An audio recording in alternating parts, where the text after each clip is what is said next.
T-minus 3, 2, 1, 0.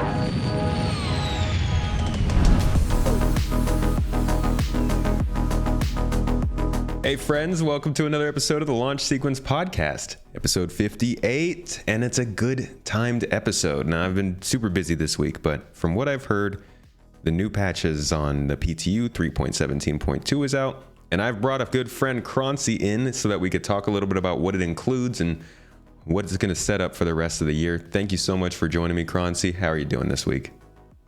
I'm doing fantastic. Cheers for having me. Of course. From a guy that's been watching not watching, but listening to the podcast for a while. It was cool. Thanks for the invite. Yeah, I mean, we go back and forth quite a bit. You know, we chat on Twitter every once in a while. We talk about like YouTube and making content and playing the game. So, you know, what better way to do it than on camera? But I want to start obviously with that kind of stuff. Just let's talk a little bit about like where you come from, what you're doing. I know you mainly from YouTube, but you also stream quite a bit, and you've been doing that quite a while. But like, how did you get into Star Citizen and stuff, and how'd you get into making content for it? So way back in the day, the ancient years of 2013, one of my friends who was really big into like Microsoft Flight Sim told me about Star Citizen, and when it went into Kickstarter, and we looked at it, it was very cool. He ended up pledging it, and then I kind of forgot about it. Every couple of years, he'd you know, be like, "Hey, there's this cool thing," and I'd be like, "Okay, that's healthy. Cool, I don't care." That was a good job. But then, unfortunately for my health, in 2019, end of 2019, during CitizenCon, a bunch of YouTube videos popped up on my recommended, and specifically the video where the character jumps through the jump point when they showed that. Yes. Yeah. And then I was like, hey, isn't this that game that my friend pledged to that he's been talking to us about? And then I talked to him a bunch, hopped into the game, and haven't stopped. So that's actually, I always love hearing about people's, like, it wasn't your first time hearing about the game because you knew about it before, but it was like the first time it drew you back in. What specifically got you to click on one of the videos for Star Citizen? Was it just the fact that you remember it, or was it like something about the content that was in the video? I honestly could not tell you. I barely remember last week, but it's very likely. I get that. It's very likely. Yeah. It's very likely that it was sort of a situation of like, hey, I've heard of this game before. Hey, they're doing like these long videos. It probably had like 500,000 views or something at the time, so it just got me intrigued, clicked on it, and then, you know, got into the spiral of death of watching every single video that they've released, and continuing from there. Yeah, it's a bingeable game. It really is. Oh yeah. Before we go on, I just want to let everybody know the audio is a little bit weird for this one. We have just moved. We spent the last week moving into our new place here. The last place actually just got flooded, so it's a good thing we got here, but we've had a lot going on and just haven't had time to set up this room, so it's not soundproofed. There's a lot of echo, and that also explains why I haven't really been streaming. So that's just a little interlude to put in there, because I know we're going to get some comments about the audio, but yeah. Anyways, so you got into Star Citizen again back in like 2019-ish. Did you immediately start streaming? Were you already streaming and then you jumped into Star Citizen, or? No, so streaming was a different base. So I when I bought Star Citizen, I pledged with like a Pisces or something, because I think the Pisces had just been released, and so I played it like every now and then. But the game at that stage, even though it's still relatively recent, was definitely it was PC intensive at the time. It still is a little bit now, but less so. Still hurts. Yeah, it still definitely hurts. And at the time, while I had a pretty decent PC, I maybe hadn't upgraded it for 6 years. So I maybe played it once a week. Streaming came about because I wanted to outdo one of my friends. He decided to start streaming in, it would have been January of 2020, just before COVID and everything. And I sort of always have a like little fight with him. Anything he does, I have to do better. So I started streaming as well. He stopped. I didn't. I kept on going. And then So you accomplished your goal. Yeah, exactly. I am better than him, confirmed. And then because COVID hit sort of right after I started streaming, I think it ingrained me because I was just like, hey, I'm not working right now, so we'll do something. Let's stream while we're in lockdown and stuff. Yeah. I'm glad you kept with it. I enjoy your stream, and I really enjoyed a recent event. You do a good job of getting those together. That was a lot of fun with the tanks. If you guys haven't seen that, it's not out yet, but by the time this podcast comes out, hopefully Croncy will get the time to finish don't put a deadline on me. Oh no. Yeah, now you got expectations. Right, no, I have to edit it. Go hit the link below for his account, and if it's not on there, leave a comment on one of the other videos. Say, Croncy, where's your tank video? If you want to see Tomato get absolutely wrecked by Henkin, I got wrecked. Yeah. I was sneaking up on him. I thought I had the jump, and it turned out he was looking right at me. So did you got into YouTube after you were streaming then later on? Yeah. So anytime I get into sort of any type of hobby, I get very much into just like the full logistics of the hobby, including with Star Citizen and games like EVE Online. Like I get into the spreadsheets, I get into the data, all that sort of stuff, because I find that interesting. It's cool to just sort of learn, about human behavior and all that sort of stuff. Yeah. So one of the first things that when I was streaming and I was doing research on streaming and watching some very, very boring videos, but very informative videos, was that, hey, you have to do YouTube. I wouldn't say I've been doing YouTube very well yet, but at the same time, it's still a thing that's like a bit of content that I want to try and want to continue. Streamers sleep on YouTube. It's been like what you're saying about the whole people who like teach about streaming, Epos Vox, Harris Heller, different people like that. They've all been saying like you need to be on YouTube for at least 2 years now. Since I started, for sure. Since I started doing my YouTube, 100%. which was 2019. And people are still really hesitant to try that. I get a lot of people, don't have the time for it. But I keep like thinking to myself, maybe it's not worth it. Twitch is really good. And then I go and I look at how my streams show up on YouTube, and I'm like, not to tell people they need to stream on YouTube, but just the power of having something on YouTube, and the fact that like people will open the website and it'll be there on their recommended page every once in a while. It's huge, and I think people are still missing that. But I've really liked watching your journey on YouTube, and I think you got good stuff coming, dude. Like your YouTube stuff, you said you're not doing it well, but I think the stuff is good. I think you're picking good content, and the almighty algorithm is going to bless you at some point. Hopefully. I will say I am a little bit of a self-sabotager in the case as well, because streaming wise, I sort of popped off around maybe May last year. The Twitch channel started kicking off, and I released maybe a couple of YouTube videos that didn't do particularly well necessarily, but the Twitch was doing really well. And so even though I want to continue doing YouTube and I want to continue making videos, there's always that little bit in my brain that goes, I could be editing right now a video that might only get 50 views, or I could stream for 100 average viewers for like 6 hours and get more value out of it that way. Yeah. But I will say to anyone listening, that's a bad attitude to have. I'm fully aware it's a bad attitude to have. So yeah, don't think that way. The key is to combine them and shoot a video while you're streaming. Yeah, like the tonk battle. Yeah, there you go. Except now that's a lot of editing. Yeah. You're back at that problem. Well, speaking of the tonk battle, what have you been doing in the game recently? 3.17.1. Like, a lot of people had not great times. A lot of people really enjoyed it with some of the FPS improvements they've been seeing. I personally didn't explore it too much. I kind of was just doing my normal thing. But did you get to do anything different during that patch than normal?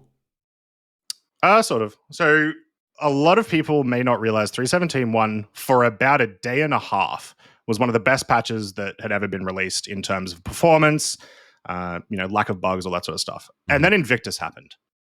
and Invictus Right. ruined Yeah, everything. that Maybe was it rough. just maybe it just accentuated some of the bugs that were in the patch, but yeah, that was kind of an issue. Yeah. But what it means is that for the last 2 months now, I think it's roughly 2 months since 3.17.1 came out. There's a lot of fun to be had. There's really, really decent FPS gameplay right now. There's really, really decent inventory management. The only thing that really hurt me in my soul was they broke the mole. They broke the Argo mole. I heard about that. What happened to it?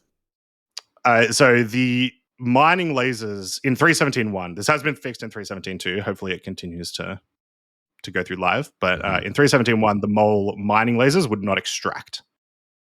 And so that was pretty rough. Yeah, you kind of it's a pretty important part of the mining process. Yeah. Unless you're looking to bounty hunt with your mole, I don't think you're going to be flying that until the next patch. Just one of those. But yeah, one of those things with this, being an alpha. It's just like that could be all you do in this game. Is like go and mine with a mole with your friends, and then boom, it's gone for 2 months. That's rough. I'm glad it's fixed though. Yeah, hopefully it continues to be fixed, because as we know in SARS, and sometimes some bugs have a way of rearing their ugly head. Yeah, but it has meant that because they're, other than Invictus itself, there was kind of a lack of tangible content in 3.17.1. So we've been making our own content. We've been playing our own stuff. We've been doing these tank battles. We've been doing hide and seek. We've been doing races, and it's been very much what I would call a community patch. Yeah, one of those sandbox patches, which I think we're going to start to see less and less of with the way content's starting to speed up.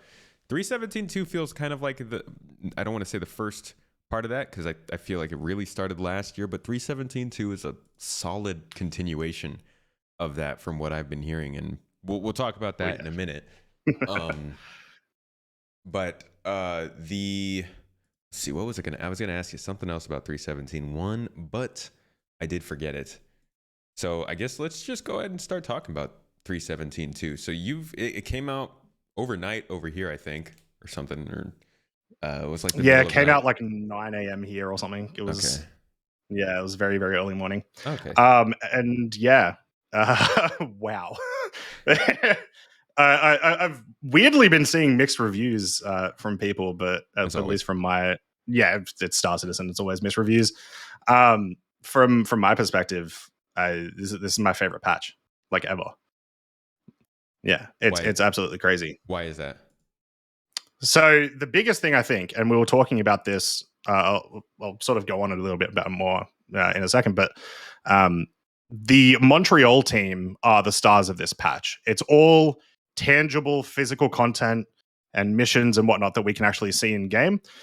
In previous patches, there'll be a bunch of stuff that's coming in with the patch that's going to be back end that we ourselves are not going to experience necessarily, but are very important for the game as a whole. Whereas, yeah, this one is just every single feature is something for us to do. Yeah, I get what you mean. They're player-facing additions now. Yeah, exactly. I think one of the locations teams was the EU team as well. I think they had gotten a little bit in on this one, but the Montreal team, I remember when they first were introduced, I think it was last winter, like 16 months ago or something like that. And they were like, okay, so we're opening a bigger studio, like we're bringing in more people for this team in Montreal. And I straight up went on the camera and I was like, yo, guys, this team, like they're starting a new team, but this is going to be, we're going to wait a year for anything. They're going to take a while to get people onboarded, like all this stuff. I ate my words by the end of last year. That team has absolutely steamrolled the work they've had, from the derelicts to the hospital rework stuff to now building interior stuff and these new derelict settlements. It's really impressive. I was surprised to see that we would be getting some of that stuff in 3.17 too. Yeah, it's nice to see some like consistent level design be added into the game. Mm-hmm. One thing I'll sort of mention with the Montreal team, so in 3.17.2, now this isn't in the patch notes, guys, but make sure you go and see it. There is a racetrack. So if you're familiar with XGR from the community team, who I believe was actually on the podcast maybe 6 months ago or something. Yeah, Because that's how I found out about right? XGR. Yeah, Black Maze. Yeah, Black Maze. He was on there. Yeah, he's been absolutely crushing it in the racing community for Star Citizen. They made a little community track on Clio called the Snake Pit. It's just sort of like a winding section of caverns. Well, one of the devs from Montreal, apparently, during his downtime, has been making racetracks. And we actually talked to him this morning, and he turned that racetrack into a proper, full-on racetrack. It's got barriers, it's got markers. It is insanely cool. And so we were talking to him this morning, and it apparently only took him 2 weeks. It was him and a lighting guy, and they did this large, like mining derelict area to make it look sort of realistic. And it only took him 2 weeks, and they absolutely crushed it. And then when we talked about it, I said, look, 2 weeks seems like a really fast time. Like, that's an amazing job. He was like, yeah, and we're still ramping up. Like, our times are getting faster and faster. So, like, 3.17.2 is really just saying, like, even though it is like this content patch, and it's a patch that we weren't technically going to get until 3.18 sort of got pushed a bit further back, in-game content is really, really ramping up. There is so much more to do in this game now. Yeah. Those tools are coming together. Yeah. I'm sure people on the podcast are really sick of hearing this by now, but I'm going to keep saying it. It's phase 4.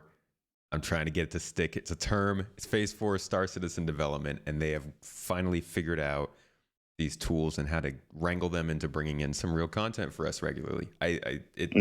This is a good sign. People were thinking 3.17.2 was going to be pretty, like, once they announced that it was going to be 3.18, 3.17.2.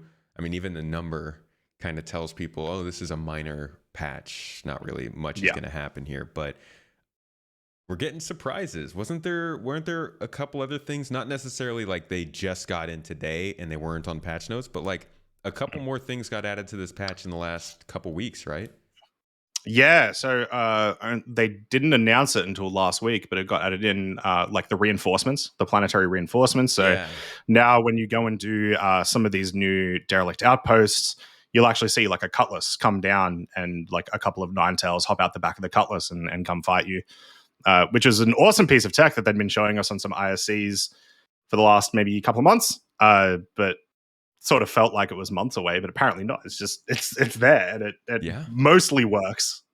It's still PTU, so but yeah. It's cool to see stuff like that they talk about, and like we're just so used to seeing them talk about something and then be like, okay, we'll get that in 2 years, and it just comes in the next patch. I enjoy that, but this does seem like a year of a lot of small but very significant updates. Like just 3.17.1, we got that ATC button. A little while before that, we got the 30K fixes. I'm sure we'll get something else in 3.18 that's kind of sneaky. And if they keep bringing those in, then we, the updates may not be as judged by their, release view cards on the roadmap. There's so many of these small things going in there. Yeah. Someone even just mentioned in the podcast chat, they introduced like the small hangars in preparation for 3.18. There's quality of life food changes, so you can now like bulk buy your water and food at stores. And this is all while about 85% of their entire development team is working on Squadron 42. Like they are releasing all of this content with a very small team. And it's all in a patch that was perceived to be pretty small. Yeah.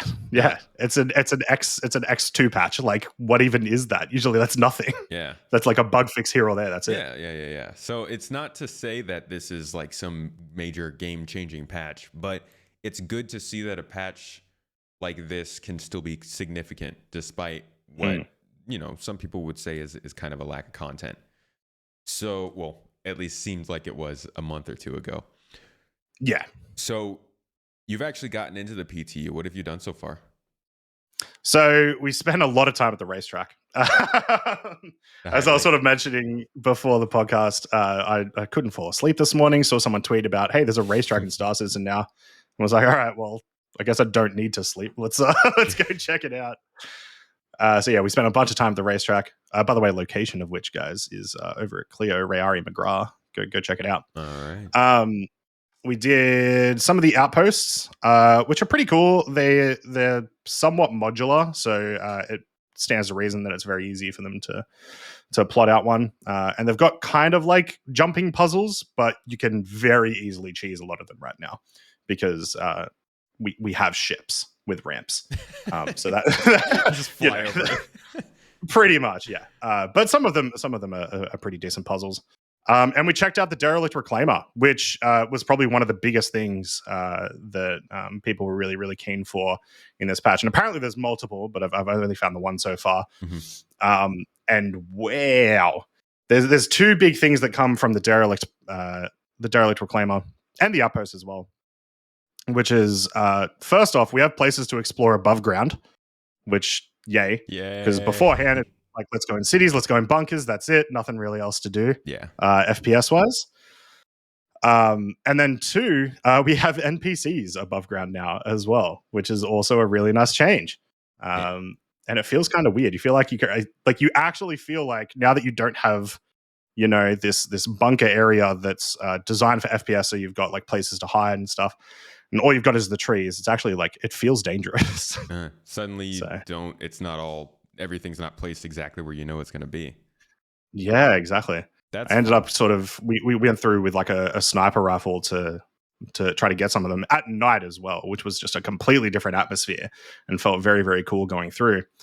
And then just got absolutely destroyed by one of the NPCs who saw me. But it was super cool. The difference of doing these things at night or during the day is something they mentioned on Inside Star Citizen. I believe it was last week when they did a quick preview of the Orison event coming up. And I haven't seen the new one for this week. I think this week is also about that event. But somebody mentioned that, like, oh yeah, we have to make it look good in day or night.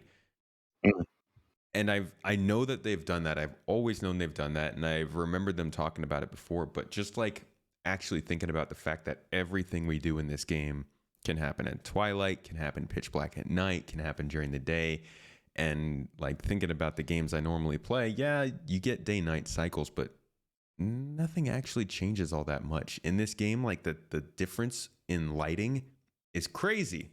You can't see anything at night in this game. I crash into the ground all the time. Yeah, it's very sick, which is horrifying. Yeah. It definitely gives you spook levels. That's very cool, being able to do an approach at any time of the day. I hope there's soon some way to be able to look ahead and be like, okay, this is going to be at night. Let's bring our flashlights. Shout out to Verse Guide. They do give you that info, but I would like a way to do that in game as well. Yeah, it'd be a lot easier to set that stuff up. Yeah. So what else was in this one? They also added, let's see, I guess planetary navigation kind of falls in line with that, right? Yeah, that's the NPCs actually like hanging out on the ground. Right. Like I said, the reinforcements is very cool and sort of lends itself into that as well. The new Lagrange points are also in. Had a quick check of a bunch of those. There's quite a few of them. And they've kind of it's not a huge deal, but they've kind of changed how Lagrange points work. So now you actually, when you quantum in, you're like 40,000 kilometers away from the greater cloud itself. But in addition, you'll actually have additional points to travel to within that Lagrange point. Think of it like with Michael 1, you would have either Jericho Station or like the Michael 1 station. But now you have like there's one, I think it's Crew L2 that has 3 asteroid fields within it that you can quantum to each one and sort of mess around with that, which is kind of cool. Do those asteroid fields have anything in them? Do you know? Like I didn't go to those asteroid fields themselves. I was doing a bit of a check of the stations, and Crew L2 didn't have a station, so I didn't check that one.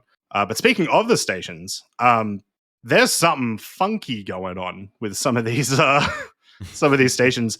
So I'm a big mining guy. So I was like, all right, well, one of the first things I got to do, I got to find out which one's the best refinery. I've got to see what has the best bonus. So we went to go check. First one we found had a minus 25% to quant, which is just unheard of. That's insane. Whoa. That's crazy. Second one we went to had a minus 20% to quant. I don't know what's going on. So I don't know. Maybe there's a mystery out there of why they've got such massive negatives.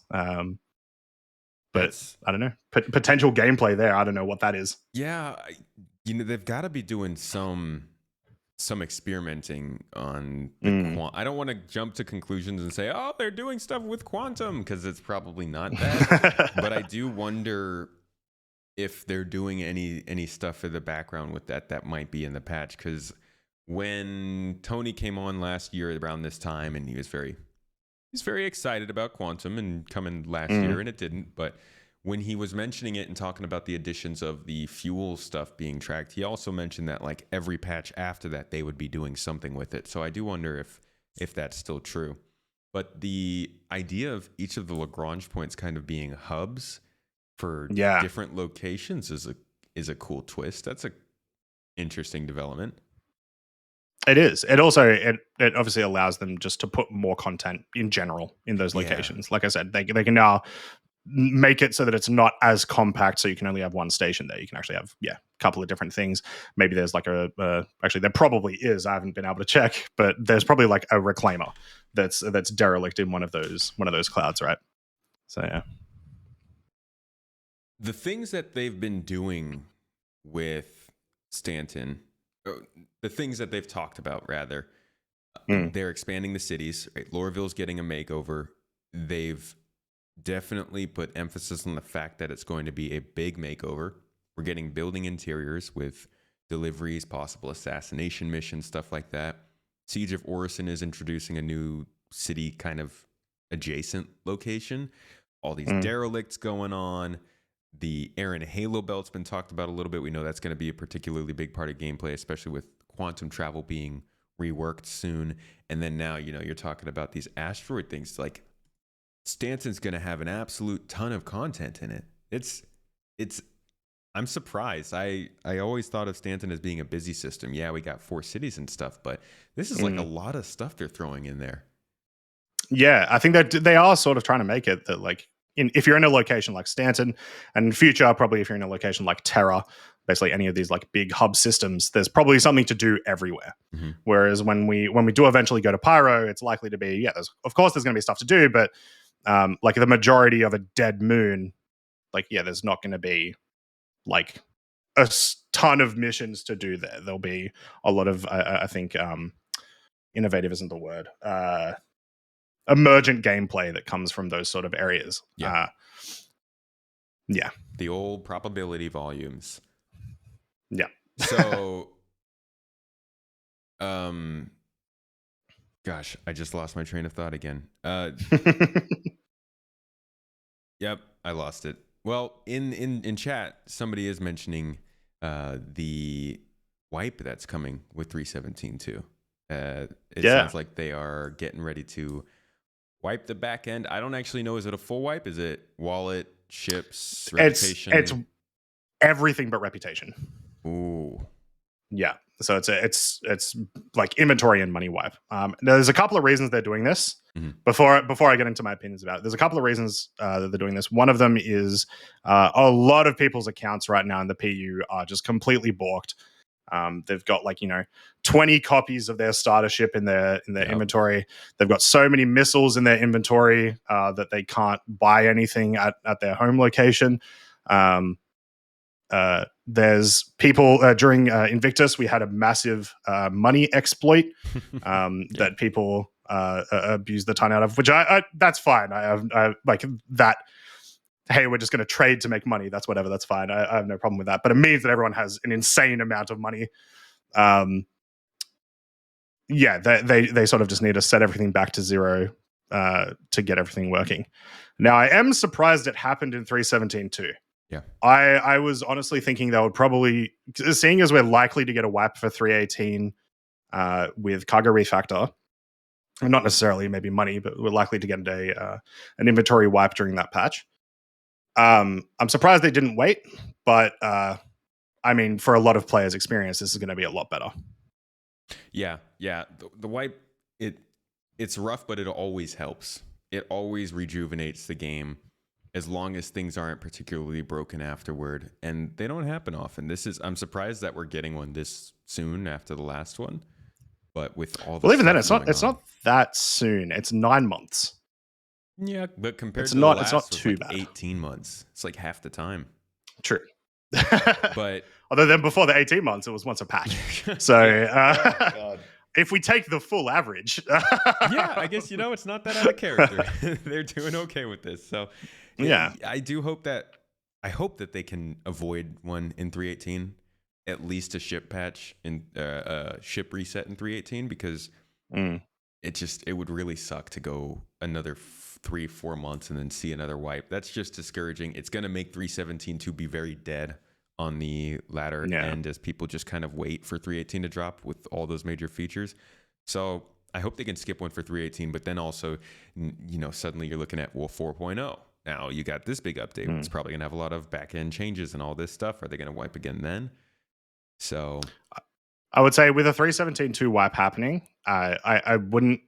It's Star System; they can do whatever. But I wouldn't expect a wipe now until 4.0, unless some bad things happen. Some absolutely catastrophic. People can't access their accounts. Everyone's got $1 billion UEC. Things happen, and that absolutely will happen. Yeah. If there are bad things, they will happen. So one of the other things coming up in 317 too, another one from chat. Thanks guys for the assist. Siege of Orison. I mentioned that super briefly. Oh yes, I don't even know how I forgot that. Jesus. Yeah, it's a big one. It's so That's good. actually, man, there are some these are big updates. Like the derelict settlements, the navigation mesh, and the Siege of Orison are all things that are going to be like giving us new content every patch, because we're going to run that dynamic event again. Navigation's going to change AI, and the new derelicts it's a new location type. But the Siege of Orison, what have you've probably already watched Inside Star Citizen. What are you thinking on it? So we actually got a chance to play Siege of Orison during 317 1 PTU. Ooh. They ran it for about 2-3 days. Right. I assume they were just sort of just like, are we going to push it? And they didn't end up pushing it to 1. And it is by far the most ambitious dynamic event they've had yet. Keep in mind that dynamic events didn't start until the very start of last year. We had Xenothreat, and that was an amazing bunch of fun. Then we had Ninetales Lockdown, so much fun. Jumptown. They are really showing how good they are at making these actually like really nice multiplayer events, which I think is the biggest thing. The vast majority of the game right now can be like we know that there's players out there that are all about efficiency of money, efficiency of time, and the vast majority of content in the game currently, the efficiency of time or whatever you want to call it, is solo. So there's not much in-game incentive to play multiplayer, except for the fact that it's fun. Yeah, that's an important part. It's freaking fun. Yeah. So forcing people to go into these sort of multiplayer events like this with Siege of Orison, Xenothreat, and whatnot have been making the game just, fun. It's been really, really good. Yeah. So we jumped into Siege of Orison in the PTU. It was crazy. You trying to put into words. Just tears streaming down his face. It was beautiful. Yeah. I cried for 7 hours. Having this, once again, it was the first sort of interaction that we had where it was FPS above ground, which was nice. Right, but now that's going to become very common. In a beautiful city, too. Holy crap. Yeah. So beautiful. And also not super graphics intensive. They've put it far enough away from the majority of Orison that you'll get like 50% better frame rate there, which is really nice. Oh, so I'll get 20 frames. That's good. 90. But yeah, hopping in there and like just jumping into this big old mess up that they've made of these couple of platforms, seeing a couple of other people running around doing the same mission as you, it's such a cool experience. People will absolutely love it. You will absolutely love Siege of Orison. There is an element of PvP to the event, which I'm a fan of. I don't do much PvP, but I always like the aspect of, everything could go bad for me at the whim of anyone else if they so wish. Having a bad day. Yeah, exactly. But I like that element. It brings in a little bit of danger and a little bit of sense of accomplishment once you defeat them. Yeah. But it is primarily a PvE event. as well as for those of you who don't know, they've also introduced in 3.17.1, but I'm surprised how many people don't know this. If you share a mission with anyone, if I have the same mission as someone who's not even in my party, I get a marker telling me that they're on that mission. So in Siege of Orison, it'll be very easy for you to tell friend from foe because they'll all have those markers. Okay. Yeah.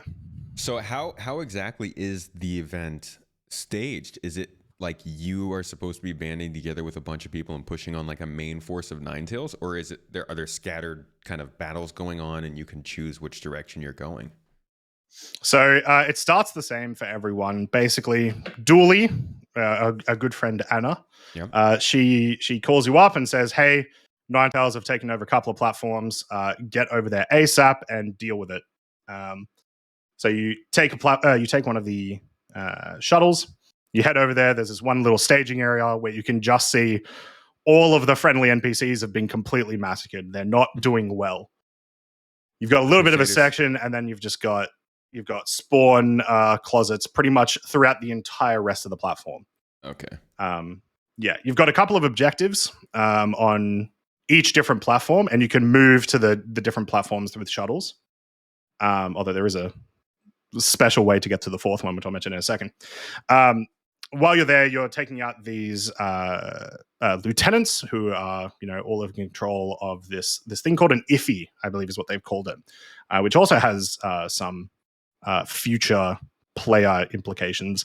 The IFI is a inverted or a something friend and foe inverter. Basically, the turrets now turn on blues. Think of it like that.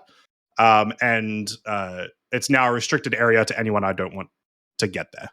So the Ninetales are basically saying, you can't fly in. Identity friend foe inverter. Thank you, Shifty. You can't fly in.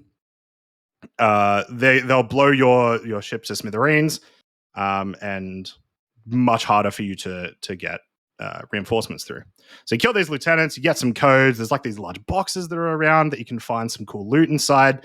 There's a gym, which we actually did like a gym boxing fight tournament the other week, nice. Which was pretty cool. And you kill the lieutenants, you go through all the areas. But there are 4 platforms, only 3 shuttles. So how do you get to the 4th platform? Well, if you turn off the anti-air, because this is on Crusader, and the platforms that they've taken over are basically showrooms for VIPs. Mm-hmm. There's just like a bunch of MSRs and a bunch of Hercules and stuff just on platforms just sitting there. And they're actually spawned for the mission. Inside the MSRs and inside the Hercules are Tumbril Rangers. No, not Tumbril Rangers. Tumbril Cyclones and that would Ballistas. Be a huge twist if they were Rangers. That would be crazy. Out of nowhere. That would actually be all right. CIG, you heard tomato. Okay, hands down, best patch ever. And then the idea is you actually get once you don't have to turn off the anti-air if you don't want, but I'd recommend it. Once you get in that ship, you go to the 4th platform and you go for the last lieutenant. They've already promised as well in the ISC from this week, where they talk about all the stuff that's coming up in 3.17.2, that there's apparently a maze. Now, I didn't hear anyone talking about this. I didn't see this in the PTU, but apparently there's a maze on these platforms as well. They've just put a bunch of absolutely insane content in this patch. They keep sneaking it in. It's gonna be fun. They keep sneaking they keep doing all these surprises. Like, that's really cool. I'm excited to hear that. We've been reading about it on monthly reports all year. They've been talking about having multiple people voice acting and how there's a bunch of different teams working on it. Like, this sounds like it's a big one. And I think one of my favorite things about this is how subtle, I guess it's not subtle, but how slowly and methodically they're starting to add lore into the game. Like they kind of started with really just set dressing the cities, the people who worked at the cities barely, and like the mission givers. But since Xenothreat, they've really kind of started to lean into, hey, remember this that we mentioned here? Well, this happened in the game, and you can read more about the backstory. Like, I was just doing an episode of the Lore Podcast with Astropub and Jalen and Algorid, and one of my stories was about a javelin ship that helped hold off I want to say the Vandul? I think it was the Vandul. It might have been the Tavaran in a war from way back in the day.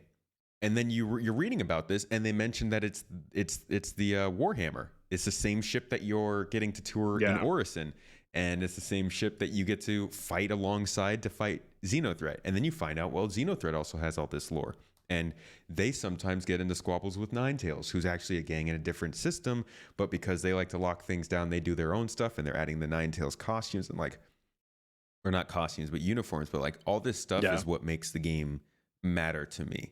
Lore is so important to me. I love it in RPGs. That's why I play RPGs a lot. And to get to play like the coolest space game. I mean, I know a lot of people will disagree with me on that, but I find this to be the coolest space game. It's why I dedicated my career to it.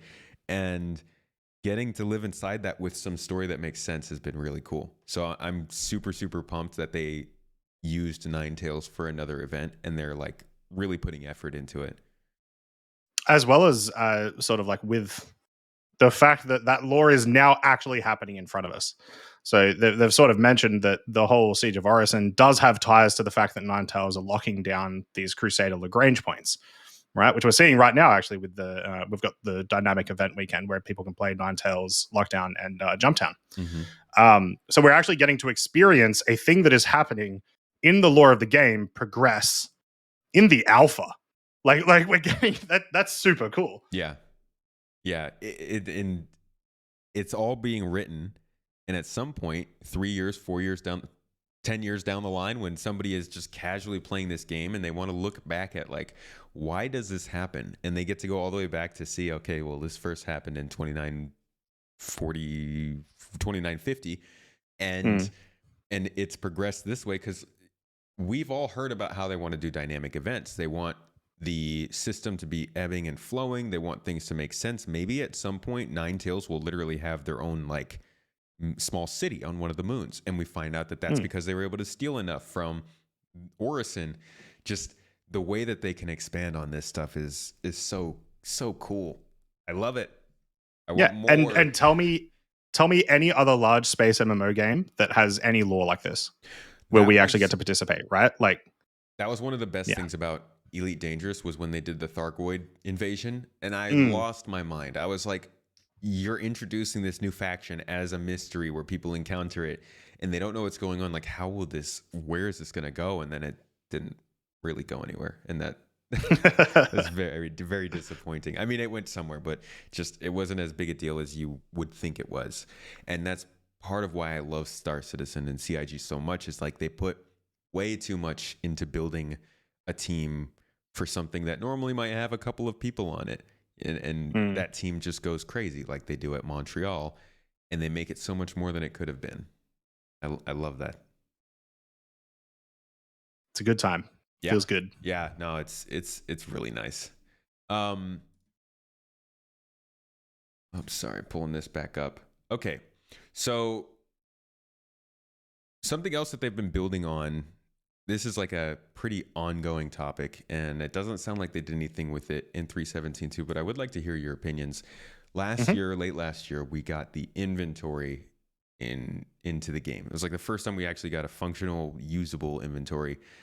I use the word usable lightly because I know people got problems with it, but it has very slowly progressed. I think slower than a lot of people were really expecting, because they did initially say they had to cut out some features. They wanted to add stuff in later, and they did do some improvements, but really not the ones that are going to help with quality of life. What's your experience been? What do you think of it? Is that one of do you rage? Like some people just break things because of that inventory. If you know me, it takes a lot for me to rage in Star Citizen. I am probably one of the most patient players in the game, except when it comes to the mole. Please fix the mole. Anyway, it was a bit surprising when they brought out inventory and it didn't have stuff like shift click to transfer or like right click transfer all or anything like this. But we sort of, when it came out, were like, oh, well, this should be fine. CRG tend to add quality of life improvements to new features in the next couple of patches, but they still haven't really come. And it's been really weird. I don't know what the reason for it is, because I would expect that this is something they'd want to do, because we've been seeing quality of life changes come out recently with a bunch of different things that have been, maybe released in the last 6 months. Like we were just talking about, you can now buy bulk food. The whole buying and selling has gotten a lot better. But inventory management is still really awkward and just not a great player experience. So yeah, I don't rage. It's too hard to make me rage. Oh, actually, I will say, sorry, because this is inventory relevant. There was a huge quality of life inventory change that came in 3.17.2 that they did put in the patch notes, but they just never talked about ever. Okay. Which was, finally, we will automatically drop empty mags. Cool. It is a massive improvement. Having empty mags in my inventory. I equip a magazine and then I go into a bunker and I hit the reload button and he just look at his gun and I'm like, okay, cool. I have no ammo. Yeah. So I guess they are seeing what they can do, I guess. But yeah, I don't know. It is disappointing not to see inventory in a better state. Was there a, now that I'm thinking about it, I feel like I saw somebody mention something about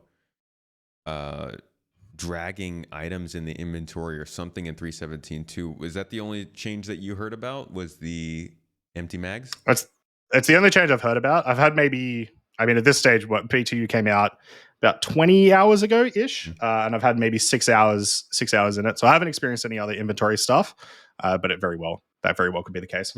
Okay. Well, it's 3.17.2 overall is looking like a very solid patch. Even as far as if it was its own version number, I would say, before I open my mouth and say something as dumb as this, let me go back in time real quick to look at the patch that we got at the same time last year. So this time last year, we got 3.14. In that patch, we got Crusader, which was a big deal. We got the addition of Orison, power management changes, scanning and radar, missiles, Law System V2, which was surrendering, which I don't think anybody ever actually does. Canvas slice hubs and volumetric clouds. Now that's a solid update. That's a decent amount of content. But to be honest, 3.17.2 I think is gonna create more stuff for people to do than that would. And that's pretty good. I don't know if I'd go that far. No? I don't know if I'd go that far. I think 3.14 as a patch, because it completely changed flight. The power management triangle was not just the power management triangle. They also changed a bunch of ship. It was a ship focused patch. All ship weapons changed. Yeah. They got rid of a bunch of the modularity of a bunch of components. So I wouldn't say it changed. I wouldn't actually. Wait, no. Maybe I take it back. Well, okay. Here's where I'm coming from. Like you said, that patch was very combat focused and ship focused. But I feel like the things that are coming in this patch, derelicts and navigation and gosh, now I'm not remembering, and these new space missions at the Derelict Reclaimer, stuff like that, it feels like this stuff would affect more people than the people who are just looking for that combat. But I don't know. Yeah, I guess 3.14 changed how we did things, whereas this patch is actually giving us extra things to do. Yeah, I'll retract my statement. I won't say that one or the other is better, but the fact that 3.17.2 can live up to 3.14 is good, because I was worried that when they split it out, they might let it fall a little short of what an actual patch should feel like. So it's a minor patch that feels like a major patch. Yeah. That's huge in its own right. Yeah. So I'm excited to jump in and see how it actually feels and do a little reviewing for myself, but I haven't gotten to see it yet. For the rest of the year, though, what kind of stuff are you looking forward to? Oh, man. Everything. I'm not a huge salvage guy, but I do appreciate salvage in general, just because it's a new gameplay loop. So I am pretty keen for that. Maybe you will like salvage. Cargo refactor. Yeah, exactly. Maybe I'll like salvage. Maybe I won't mind again. Cargo refactor, Hull C. I mean, I don't know. there's still we got into the point of I think it was like end of last year when they were like, we're not going to tell you all of the features that are coming in every patch, so things will just pop up. I mean, we've seen it with 3.17 too. Some features have just popped up near the end of release. So there's probably a bunch of stuff that's going to come out that I will enjoy. But honestly, I think the thing this year that I'm most excited about, and it's already started happening, is how many new players have been popping in. It's Star Citizen's exploding right now. It's been really cool. We're seeing tons of new players. We're seeing a bunch of large creators. I mean, once again, you had them on the podcast a couple weeks back. That's the biggest thing, is the community is growing. It seems to be growing in a positive way, or at least the bit that I'm seeing is positive. I hope that is the majority. Yeah. So I mean, I'm in agreement with you. It's so exciting to see. Like, we've been watching this game, playing this game, waiting on this game, and to be honest, I don't want to say preaching about this game, but like constantly needing to defend the reasons why we enjoy the game. Like, you'll hop into any casual online environment and talk about this game over the last 5 years, and it immediately degrades into just like everything that's wrong or everything that's right. There's not like a balanced discussion about what the game offers and what it aims to do.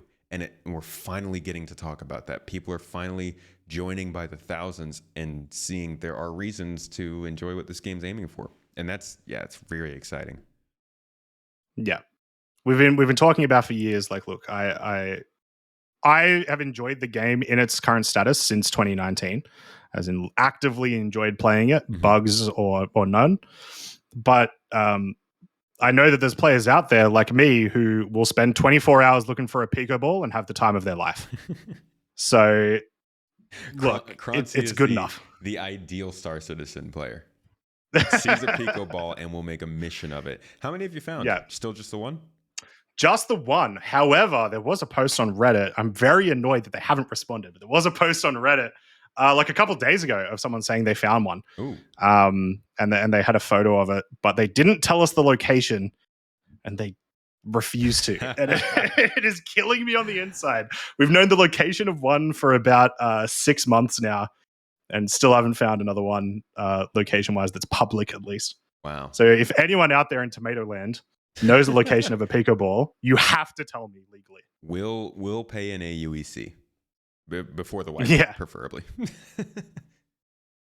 I'm gonna lose my Pico ball in the wipe. All right, I hate the wipe now. That's terrible. What ruins it. That's what crosses the line. Yeah. I'm trying to think of. Let's see. We got 3.18 coming in September, October-ish. Should have things like the cargo refactor salvage, like you mentioned. 3.19 is kind of, I guess, it's sort of in the air because they're talking about going from 3.18 to 4.0, 3.19. I'm not sure I entirely remember, but the end of year patch, whatever they end up doing in December, feels like it could have some good stuff with the quantum economy, because we're seeing things like Bounty Hunter V2 gameplay being talked about, security systems, air traffic control, and let's see what else is there. Like they're starting reputation as well, as like which sort of has like a little bit of play into that, has been getting ramped up as well. Yeah. Yes. Reputation. Hopefully we get the ability to be. Can we get reputation with Ninetales? I think maybe I saw somebody talking about that. I'm not 1,000% sure. If we can, it'll be during Siege of Orison, which I think we'll find out in like the next 24 hours. Cool. But we are getting some more criminal reputation.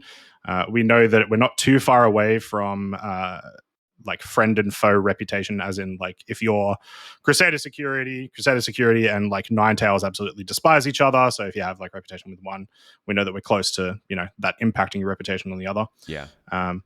We need that. But what I would say with 3.19 though, I have a prediction, and I'm going to come back to you in 6 months when we find out. Okay. This is my prediction. So 3.19 is going to happen, it seems, whatever content ends up being in the patch. And then 4.0 afterwards.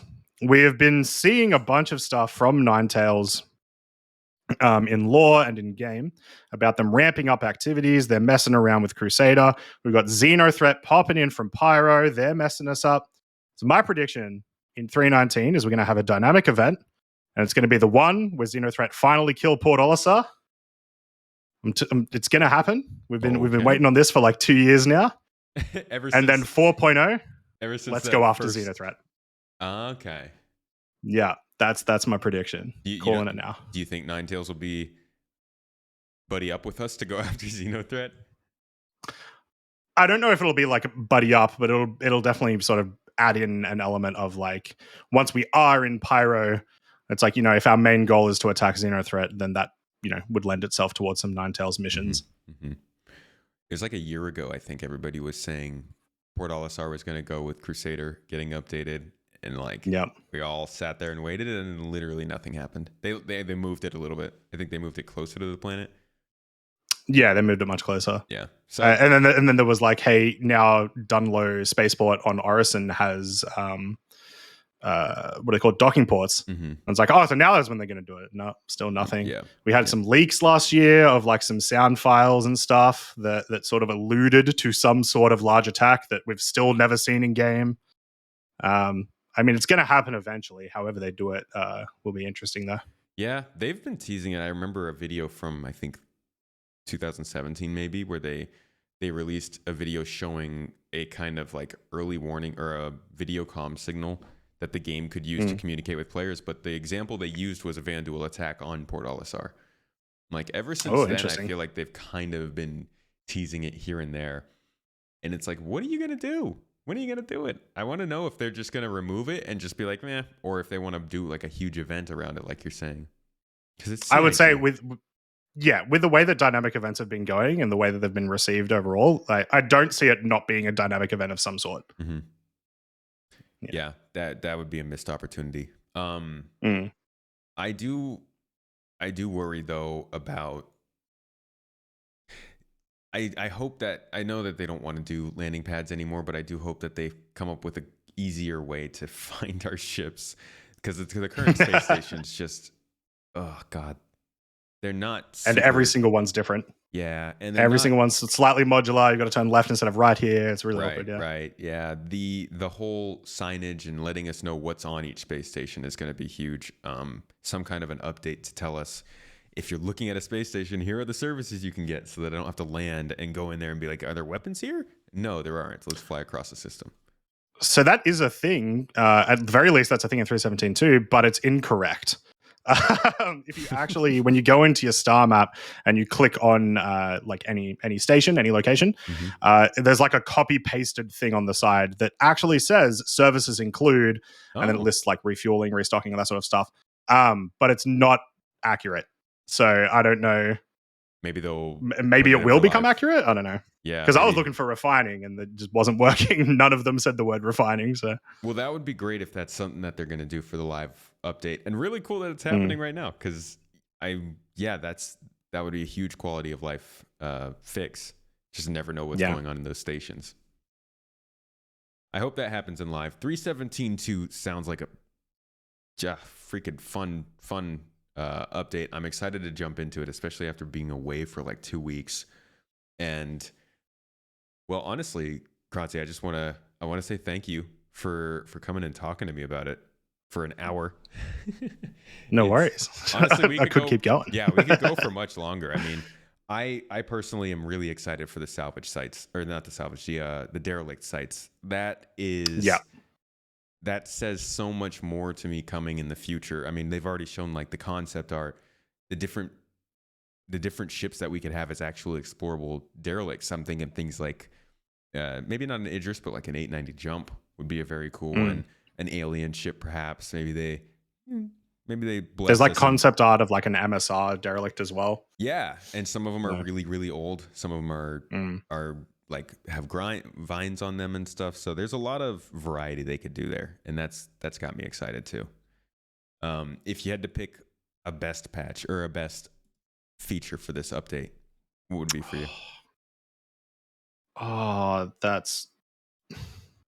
I think I'm gonna have to go with the racetrack. not because of how cool having a racetrack in the game is, but because of the implications that it has for the community in future. Mm-hmm. CRG are looking at the community, they're looking at all the emergent gameplay, and they're taking that into account and making some cool things out of it. Yeah. Yeah, I don't know if there's a more awesome thing than that, honestly. Like we said before, with the whole lore and how it's being created right now, we already know that a community-made event, the Daymar Rally, has been included in the official game's lore. So they're making features out of them, they're making locations out of them, they're making lore out of them. It's really cool to see. That's a good one though. Yeah. I like that one, especially because it's kind of secret. It's a little stealthy. Yeah, like they just didn't tell anyone about it. Yeah. They made the track with the XGR people. They all kept their mouths shut. No one said anything. It was awesome. Oh, I hope we can do that more. I've always been so worried that things are going to get added to this game and they'll always just get data mined and we'll never have a surprise. So I'm glad to see they could still pull that off. Yeah. All right, man. Well, thank you so much for joining me for this, talking about 317. I am excited to get in game with you on Monday. We are going to be doing a fundraising event for American women and their reproductive rights, something that I believe in strongly. And, you know, it's going to be a fun event either way, whether you support that or not. We're going to be battling out tanks with morphologists will be there. Salty Mike will be there. A lot of people, Aurelia, Gabs. We got a huge crew. So it's going to be good fun. We'll have some giveaways, some ships and stuff. And Croncy, of course, being the inspiration for the event with his recent tank event, will be there too, probably blowing me. It's a cool way of saying you stole the event idea. Jeez. It's the most civil way of saying I stole it. Yeah. No, it should be lots of fun. Make sure you come. Yes, absolutely. And I hope we can get a chance to jump in, maybe do some Jump Town or some Siege of Orus and stuff together over the next couple of weeks. I think I saw you were trying to get some people together for some stuff. So I'd be happy to play, man. Yeah, you can expect from me a lot more. I'm trying to get SE creators to actually collab. Yeah, because it doesn't happen that often. Yes. But I think it's a case of everyone wants to, no one wants to ask. So it's hard to put together too. But I agree with you. This community is so close knit. Like everybody is so kind to each other and supportive, but we don't get enough time to hang out and just chat enough. So I'm all with you on that. Hit me up whenever you want to do something, and I'll be likewise. But please, before you go, let everybody who's listening know where they can find you, your content. And that tank video that should be out by the time this is. You're going to upload it in like 5 minutes just to press me. The Croncy everywhere, pretty much. So Croncy on Twitch, Croncy. Same on YouTube, and Croncy1 on Twitter, because someone took my name.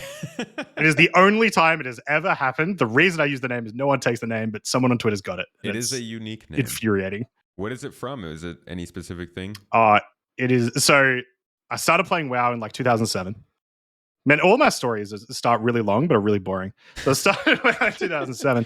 I picked out like a gnome or something. I had no idea what to name my character, so I chose a random, and it came out Croncy. It's a very, very gnomish name. And then, like everyone does when every time they play an MMO and they have alts, they just change one letter in the name. Mm-hmm. And so I made an alt, called it Croncy, and then it ended up becoming my main. Really liked the name, kept going. Cool. Yeah, Croncy. Cool. That works. That sucks that somebody took it on Twitter. Oh, so mad. It's like such a random word.